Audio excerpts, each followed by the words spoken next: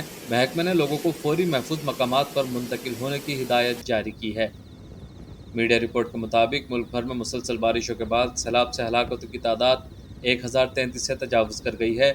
گزشتہ 24 گھنٹوں کے دوران سندھ میں 74، خیبر پختونخوا میں 31، پنجاب میں 1، بلوچستان میں 4، گلگت بلتستان 6 اور آزاد کشمیر میں بھی ایک شخص زندگی کی بازی ہار گیا۔ نیشنل ڈیزاسٹر مینجمنٹ اتھارٹی کی جانب سے جاری کردہ اعداد و شمار کے مطابق بارشوں کے بعد سیلاب سے جاں بحق ہونے والوں میں 32 بچے، 56 مرد اور 9 خواتین شامل ہیں، جبکہ متاثرین کی تعداد 57,73,000 تک پہنچ چکی ہے۔ گزشتہ 24 گھنٹوں کے دوران سیلاب کے سبب 9,49,000 گھر، 7,19,000 سے زائد لائف اسٹاک سیلاب کی نذر ہو چکے ہیں۔ 2,67,719 گھر ملیا میٹ، 3,116 کلومیٹر شاہراہ ہیں، 149 اسکول سیلاب میں بہہ گئے۔ سندھ میں 49 لاکھ، پنجاب میں 4,50,000، بلوچستان میں 3,60,000 افراد سیلاب سے متاثر ہوئے ہیں۔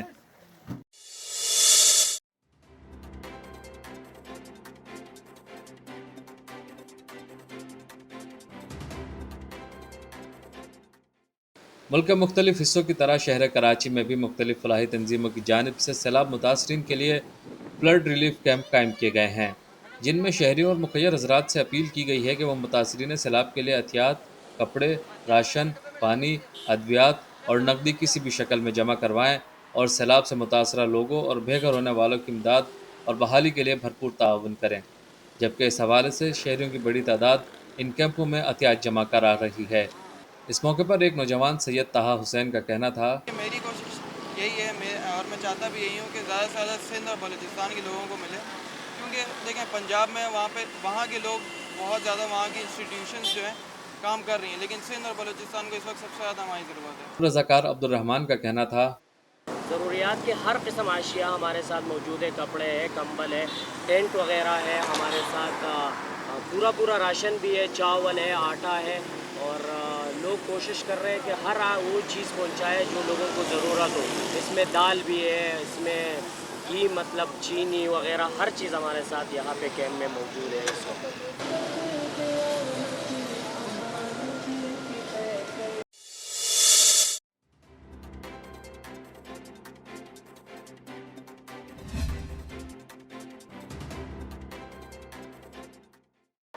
پاک انڈیا میچ کے حوالے سے شہریوں میں خاصا جوش و خروش پایا جا رہا ہے۔ شہر میں مختلف مقامات پر بڑی اسکرینوں پر میچ دکھانے کے لیے خصوصی انتظامات کیے گئے۔ اسی سلسلے میں آرٹس کونسل میں بڑی اسکرین لگائی گئی، جہاں شہریوں نے میچ دیکھا اور خوب محظوظ ہوئے۔ ایشیا کپ میں پاکستان اور بھارت کے درمیان بڑے مقابلے کے لیے دونوں ٹیموں نے بھرپور تیاری کی ہے۔ میچ کے ٹکٹ نایاب ہو گئے۔